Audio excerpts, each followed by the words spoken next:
And there we have it. Anthony Joshua, Tyson Fury, 2-fight deal. Welcome to Stop the Fight. Let's go. Don't brag about taking my side piece. Don't brag about taking my side piece, though. I broke my back. Back is broken. Spinal. And he's strong man, good boy, you know, just. Now, this is a big deal, guys. These are two heavyweights in their prime, both champs. This is for the whole shebang right here. You know, Wilder's out of the picture now. This is for the legacy. This is a 2-fight deal. First fight is a 50-50 split. A rematch would be a 60-40 split. So this, Lomachenko should pay attention. This is how it's done. When you fight another champ in a big fight, you put in a rematch clause. It's right here, 60-40. And this, by the way, Earl Spence, Crawford, this is how you split the money. When you have two champions, two undefeated guys, well, in this case, Joshua's not undefeated, but when you have two guys like this at the top of their game, two champions, agree to a 50-50 split. You hear them bullshit, I'm 30, I want 70%, I want 60%. This is 50-50, winner gets 60-40 in the rematch. This is how you do a fight. This is a huge fight. They're talking probably Saudi Arabia or the Middle East, like they did with Joshua's previous fight for Andy Ruiz too. And I don't have a problem with that. You know, if they got them, if Dubai or whoever else in the Middle East wants to put up the money for the fight, that's great. As long as I get to see it, I don't care where they fight. They can fight on the moon for all I care. Now, let's talk about what they've been up to recently. Obviously, Tyson Fury had recently defeated Deontay Wilder in emphatic fashion. It was an easy victory. It wasn't a close fight. He's been out of the ring now for about a year and a half. So there could be a little bit of ring rust. Yes, I spoke last episode about him talking how he's drinking, how he's, fooling around with himself. I think now that the fight is officially signed, we're going to see a dedicated, concentrated Tyson Fury. Anthony Joshua, of course, is coming off a victory over Kubrat Pulev, who he knocked out in December. And prior to, he had the rematch with Andy Ruiz. By the way, that was in the Middle East, in Saudi Arabia, speaking of which. So we have two champions in their primes, two guys who are the top of their class. This is undisputed 1 and 2. Tyson Fury has the lineal belts. He has the WBC. And Anthony Joshua has the IBO, WBA, IBF, WBO. So this is for the entire repository of titles and undisputeds and unifications. This is the whole shebang. This will determine who is the best heavyweight post Lennox Lewis. The winner of this fight becomes a greater heavyweight than Vladimir Klitschko simply due to the competition faced. Can you imagine what the resume looks like on Tyson Fury if he beats Anthony Joshua in an emphatic fashion? He will then have beaten Vladimir Klitschko, Deontay Wilder, and Anthony Joshua. These are the 3 or 4 best heavyweights post Lennox Lewis, not including Vitaly Klitschko. And Tyson Fury would have beaten them all and remained undefeated. This would undoubtedly be the greatest heavyweight post Lennox Lewis, and maybe even greater than Lennox Lewis himself. Anthony Joshua, by beating Tyson Fury, will have a similar resume. I'll bet, he won't have Wilder, but who knows? Who knows? Maybe after a Fury fight, you get a Wilder fight. But Anthony Joshua will certainly be the greatest heavyweight post Lennox Lewis with a victory over Fury. And the best part, if this fight is close, we get to see it twice. Think about it this way. Both of these guys are also young. No one can say they're old. Tyson Fury's 32 years old. Anthony Joshua's 31 years old. For heavyweight, this is the absolute prime. The absolute prime. This is as good as these guys are ever going to get. And we should all be lucky that we get to see it. Sometimes these negotiations, they take forever. They never materialize. Riddick Bowe, Lennox Lewis, that never happened. No one ever got to see that fight. The rematch of Lennox Lewis, Vitaly Klitschko, no one ever got to see that fight. Thankfully we got David Haye versus Klitschko to clear up some of the uncertainty in the heavyweight division, but that took a while. And then there were toe excuses, and who knows, it wasn't a good fight. But here we get to see, this is just quite unbelievable. I still can't believe they actually signed the fight. I was sure that this fight was done yesterday. Like this wasn't going to happen. And to get the good news this morning that in fact it is happening, this is great. Let's talk about some of the strengths, some of the weaknesses of these fighters. Now, Anthony Joshua has a bit of a speed deficit relative to Tyson Fury. You know, even against an older Vladimir Klitschko, Anthony Joshua looked like he was maybe slower than the 41 or 42-year-old Klitschko. You know, this may hurt him a lot in the Tyson Fury fight. But he did slim down a lot for Andy Ruiz too and looked significantly better. That muscled up Anthony Joshua is hopefully a thing of the past. We saw a significantly faster and a lighter Anthony Joshua his last two fights, and I think he looked significantly better his last two fights than he did in any of his prior fights. Being a big, strong, but immobile heavyweight against Tyson Fury is a recipe for disaster. We saw what he was able to do with Deontay Wilder. And of course, Tyson Fury is a high-level boxer. Very fast for a man his size, good footwork, nice hand speed. You know, he's not going to be anywhere as strong as Anthony Joshua in terms of punching power, but he may not need it. You know, he fought Wilder, who was an insane hitter, an insane power puncher. You know, and even when he landed him in that first fight, I have no idea how Tyson Fury even got up. So Joshua having a lot of power is not going to scare Tyson Fury. He easily was able to neutralize Wilder's power in the rematch. Now, of course, their power comes differently.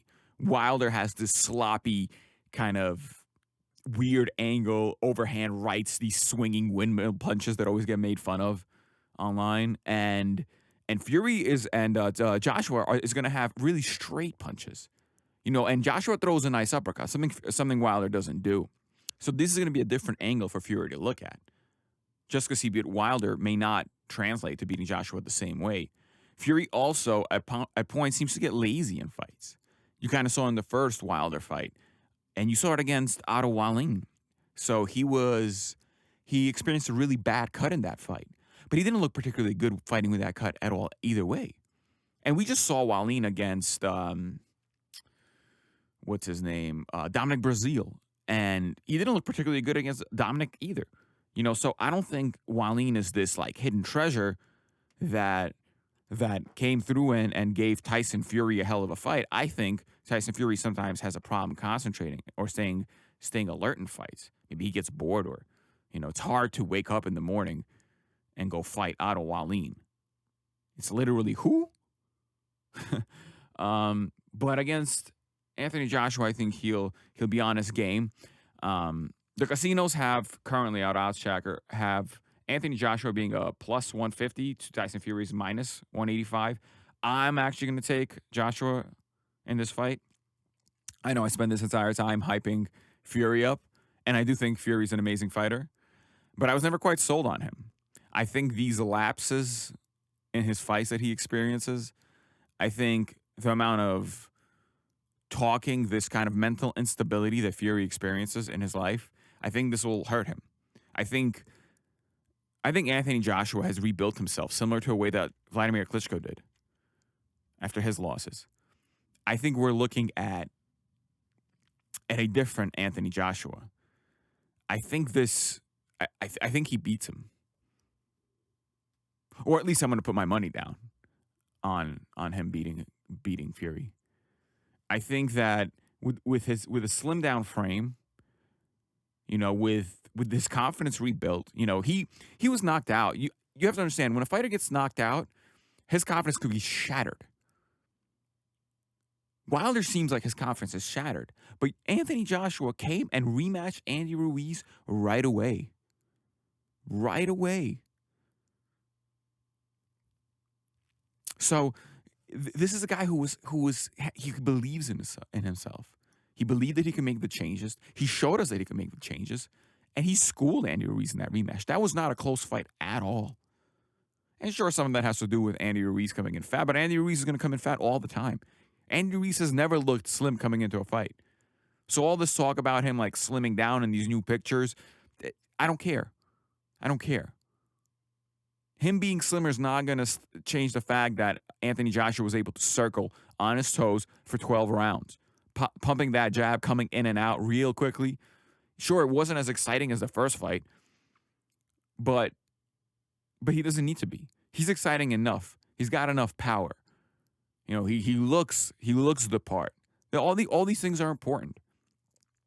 And he's confident now. You know, he looked good against Pulev. And Pulev is no slouch. You know, Pulev put up a good fight against Klitschko before getting knocked out. He landed a few times. You guys don't remember. You just remember the fact that he was knocked down 4 times. But in between those knockdowns, Pulev was always dangerous in that fight. Klitschko got hit numerous times by Pulev's straight shots. Anthony Joshua looked good. He looked good. He knocked out Povetkin. Sure, he was hurt a little bit in the beginning of that fight, and maybe a younger Povetkin could have done a little more, but it is Povetkin. Povetkin's probably the best heavyweight who had not won a major title in the past 20 years or so. He is probably going to go down as one of the best heavyweights to not win a world title. Hell, look at what he did to Dillian White last year. Flattened him. Knockout of the year easily. And Dillian White put up a good fight against Joshua. So having struggling against Povetkin is completely understandable.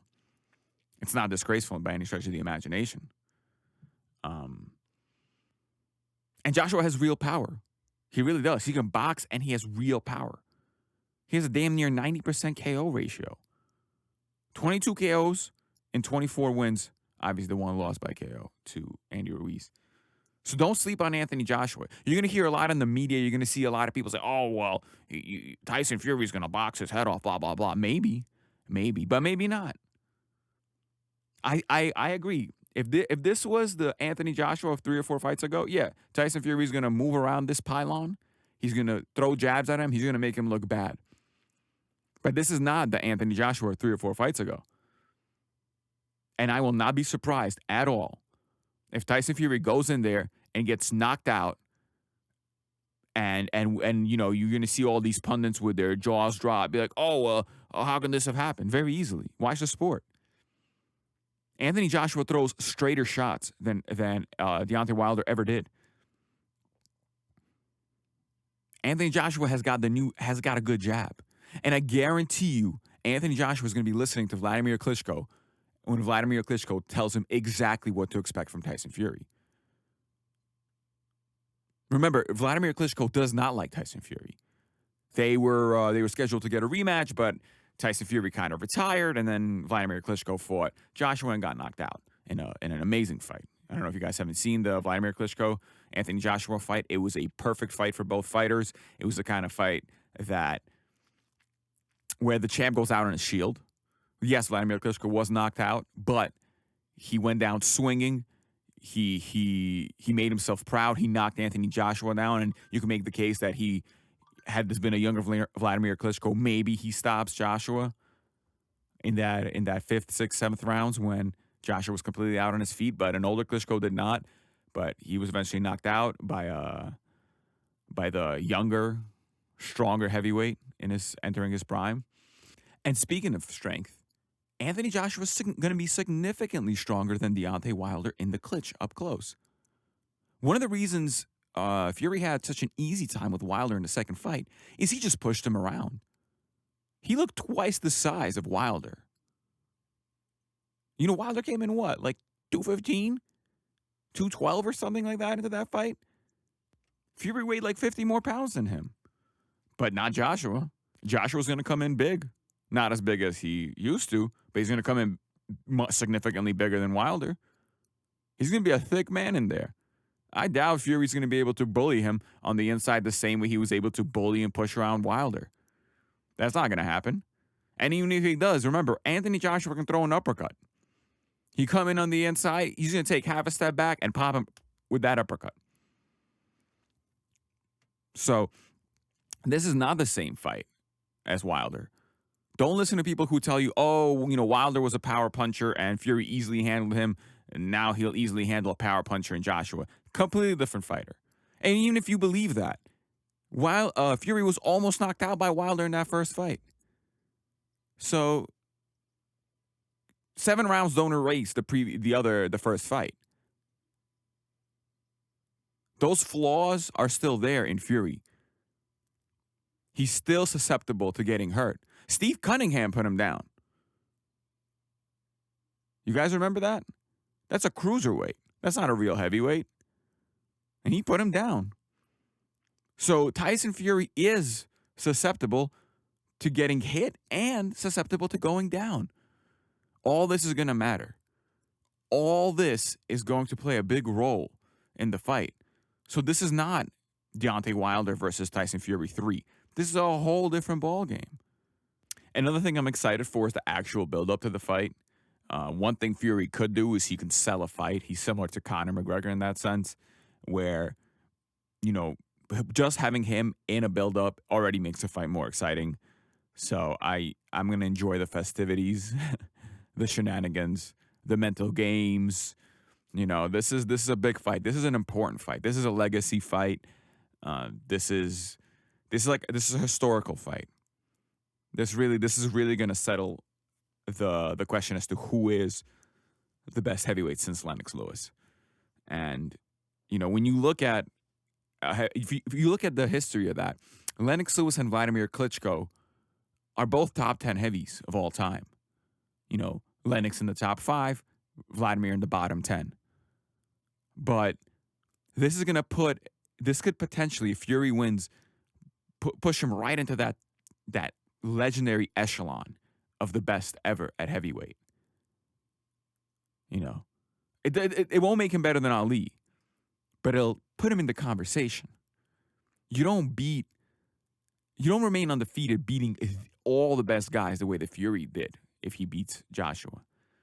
And Joshua will, if he were he to win, will now be in the conversation. He probably goes right into that bottom of that top 10 as well, beating Vladimir Klitschko and Tyson Fury, the Dillian Whites that he beat, the Povetkins that he beat. The fact that he beat Andy Ruiz after coming back from adversity, you know, I think that helped Lennox Lewis. Him getting knocked out and coming back and knocking out Rahman like that. You know, this shows you the character of a fighter, shows you the resiliency of a fighter. So, I think this is a really historic fight for both men. For us, I mean, we're lucky to see it. And we're lucky to see it twice, potentially, if it's close.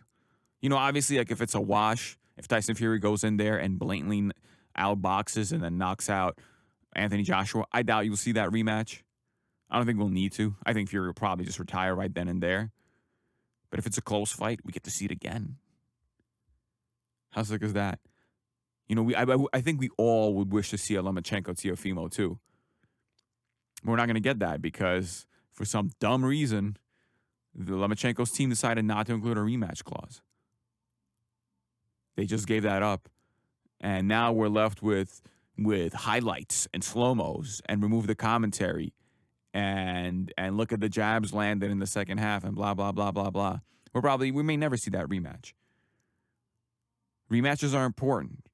And I'm happy that this got signed the way that it did. You know, you got to say, Eddie Hearn has done a phenomenal job with some of his fighters, and DAZN, and you know, if you're a DAZN subscriber, you're getting this for $10 a month, potentially 2 fights like this. You get Canelo, I mean, I don't even know how these people make money. To tell you the truth, I have no idea how they're making money.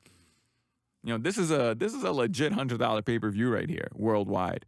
This is a worldwide fight. This isn't just when Tyson Fury fought Deontay Wilder. That was a fight. That was an American fight. You know, somebody in America can watch that fight, and the English maybe, right? But this, with Anthony Joshua, a man who was just able to fight in Saudi Arabia against Tyson Fury, this is a worldwide spectacle. This is boxing where it should be, with 6-7 billion people, you know, will probably hear about this fight. And the victor becomes a legendary man for the world. Not just a fighter, but a legendary fighter. The winner of this fight becomes a worldwide household name, probably, like Ali did. You know, these opportunities for fighters, they don't come often. Some fighters never get this chance, ever. Roy Jones Jr. was pound for pound for a damn decade. He never had a fight like this. And Roy Jones was the best fighter to ever fight, I believe, between 154 and 175 pounds. No one touches him at 160 or 168. No one. And he never got a chance to become a worldwide icon. Because you need an opponent. You need the right opponent to do so. And here at heavyweight, remember, that's the premier division in all of sports. Heavyweight boxing, this is the division. This is where legends are made. Think Mike Tyson. Think Ali. Tyson Fury wins this, he's at that level. Everybody will know who Tyson Fury is. Anthony Joshua stops him, everybody knows who Anthony Joshua is. What this does for you, for your legacy as a fighter, for your legacy as a sportsman, it's going to cast really large shadows. This is something that other fighters should look at. When all the praise and greatness is going to be bestowed upon a winner, maybe it'll light a fire under some of these fighters' asses to make a fight. Maybe Crawford will fight somebody, anybody. To have a talent like Crawford sit there and he's approaching 34, 35 years old, and he's fought nobody. He should be pound for pound number one. He's fought nobody. So to have these two in their prime heavyweight champions go at it for all the marbles, for all the glory in their prime this is a treat. No boxing fan can ask for more, and to get 2 fights potentially is just icing on the cake. So I'm going to be watching. I'm going to be talking about this fight for the next few months. Obviously, when the date and venues is announced, I'm going to let you guys know. But again, thank you for listening, and it's over. I'm gonna go home and break my wife's hip. Don't brag about taking my side piece. Don't brag about taking my side piece, though. I broke my back. Back is broken. Spinal. He's strong man, good boy, just.